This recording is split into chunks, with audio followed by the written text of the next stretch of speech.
G'day YouTubers, I just wanted to show you the Paternoster rig that I use. The one in particular that I'm making up in this video is for offshore fishing, but I use the same style of rig for inshore fishing. I might only use one hook on it, or I might use two. They're certainly much smaller hooks and the line is much lighter.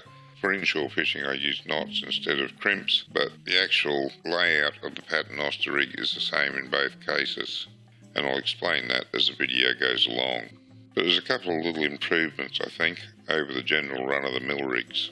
Have a look at the video and see what you think. I'm making up a typical Paternoster rig. I'm doing one that I'd use in deeper areas, not for the shallow reefs. But I'm using an 80-pound trace on it, and I'm using these 7/0 hooks.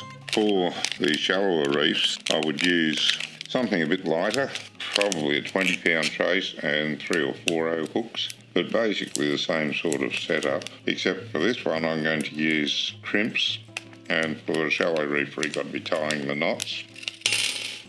3, 4, that's all I need. Alright, I'll start by doing the hooks. About that much line for a start.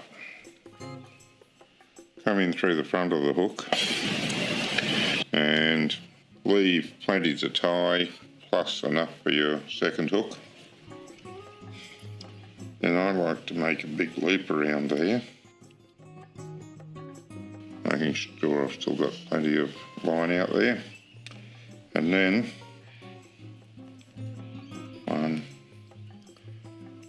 twist the loop around the shank of the hook, flipping that line out with your thumb each time you go around. I think that's about 4, 5, 6. That'll do it. Hold that tight and then pull on the end of the line to tighten the knot. Once that's tightening up, you can pull both ends and then slide the hook so that the knot comes up to the top of the shank. And I like to rotate it so that the line's coming down the back of the hook. It doesn't really matter, I just think it looks neater. And then we put the other hook on, and for my deep fishing rigs I just cheat a bit and use some crimps, because tests I've done show that the line breaks with a little bit more strength if you use crimps than it does with a typical knot, be it a uni knot or whatever other sort of knot you use. So again through the front of the hook and then just back up through the crimp. There we go. Now, got too much out there, just cut off what we don't need. Still too much. I'm going to use mainly pilchards for bait. That's a bit more than a pilchard length, but you can loop a bit around the body and use it up that way, so not a problem.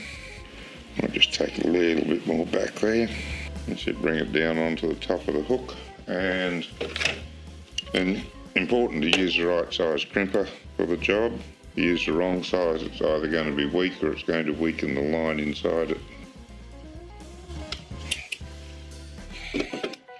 You should have that pinched effect. If you can see it in the video, you should get that pinched effect on either side of the centre. That's what you're looking for. Just cut that excess off.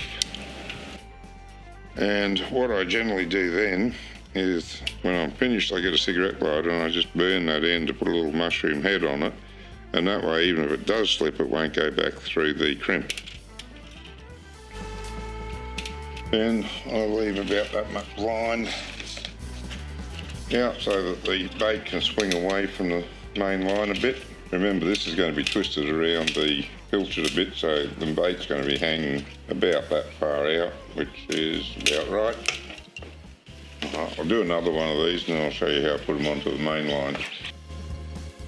Now, I don't know if you can see, but these are a bit of an oval shape. They're not quite round, and you need to compress them across the long axis. See that there, the long axis is running that way. That way when you compress them you get those nice little squashed wings out on either side. Then, as I said before, cut off the excess, and I did a bad job there. I had too much excess, too wasteful. I don't like to be that wasteful. After you've cut it off, use your fingers to protect the line so you don't heat any of the line up that you're keeping, and you only heat that end. it gets too hot on your fingers, just stop, and that little mushroom is enough to stop it from sliding back through.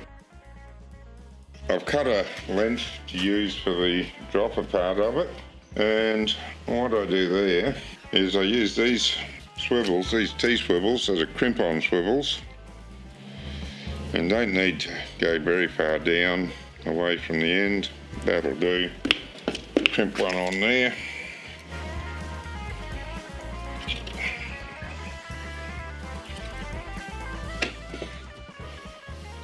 And crimp one on the other end as well. I'll show you how to measure this when I've done it, because it won't make much sense until you can see the finished rig.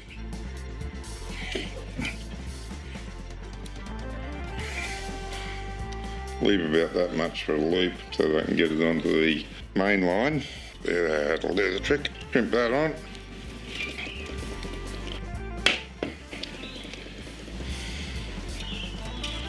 This goes up onto my main line, this end with the crimp on it. On the other end, I'm just going to do a double surgeon's loop. It'll all make sense to you shortly, I hope. Trim the tag end to keep it looking nice and neat. Doesn't so much matter about burning this, but as soon as I got it here, I just generally do. Okay, that's the bottom end that the sink is going to go on, but not quite like this. This is one of the hook setups, and put that on through the eye of the swivel. Pull it up onto the eye, not super tight, snug, and crimp him down. And don't forget to mushroom the end. There's one set of hooks on there. Do the same with the other. Cut him at an angle. It just gives that sharp point to go through, makes it a lot easier to thread. Then snug him up onto the swivel. Make sure you're crimping the oval section. And then mushroom the end. Right, now the important part of all this is that when you have these together, they're far enough apart so that the two sets of hooks won't snag up. The point is that these two sets of hooks can't reach each other. So when it's on the bottom, no matter how the baits float around, they won't hook up. We don't want them getting hooked together so that they become all messed up and you can't catch a fish on them. So it's important that you have these lines short enough, or have your main line long enough so that they can't get together. Then I take some lighter line, in this case I've got some 20-pound leader, and however far I want to keep these off the bottom, that's how much leader I put out, and usually somewhere around 4 or 5 feet off the bottom is where I like to fish. It can vary on the day, so sometimes you have to cut it off and change your length. You'll see on the sounder how far above the bottom they're sitting. Small double surgeon's loop on this end. Stay neat, trim your tag ends up. Again, no real need to do it. I just do that out of habit all the time. Take the double surgeon's loop off your heavy line and the double surgeon's loop we just made on the 20-pound line. Stick them through each other, then feed the 20-pound line back through its own surgeon's loop so that you've joined them like that. Come down to the other end, and this time we want to make a fairly large surgeon's loop. And the reason we're making this large surgeon's loop is it's easier to handle when you're trying to get a big snapper sinker on. Again, double surgeon's loop, tighten him up, trim the tag, just for the heck of it, mushroom him. Now, why are we using light line down to the sinker? The reason for that is that we're fishing over structure where we might get snagged. If you think about it, the sinker's the thing that's hitting the bottom. All things being equal, your baits are going to be floating up off the bottom, so the sinker's the thing that's going to get caught on the snags. With our light line and a little bit of luck, if we get snagged up, we'll be able to break the light line, get the rest of our rig back, and all we've got to do is replace this bottom line and the sinker, and the rest of our rig's still good to go. I use the same sort of setup if I use a Paternoster rig on the shallow reefs, but as I said, I'd only use 20-pound line for the main and probably 6 pounds line for the bottom dropper down to the sinker. And I would tie everything with knots rather than using crimps because it's only 20-pound line. That's that rig. So exactly the same rig but with lighter gear, smaller hooks for the shallower reef. Well, that's it. Everyone will have their own favourite way of doing a Paternoster rig. There's a lot of different knots you can use and a lot of different ways you can do it. This is just mine, and of course I think it's the best or I wouldn't be using it. I think it's very important to keep the hooks far enough apart that they don't twist up. Also, the idea of having a much lighter line on the dropper to the sinker has worked very well for me in the past. Haven't lost the hooks, and I've been able to re-rig and get it down again fairly quickly when I've hit a snag. Have a think about it. If you like the idea, feel free to use it. If you'd like to see more of my videos, you can go to my YouTube channel. Don't forget to click the like button if you got something out of this video. Until next time, good fishing.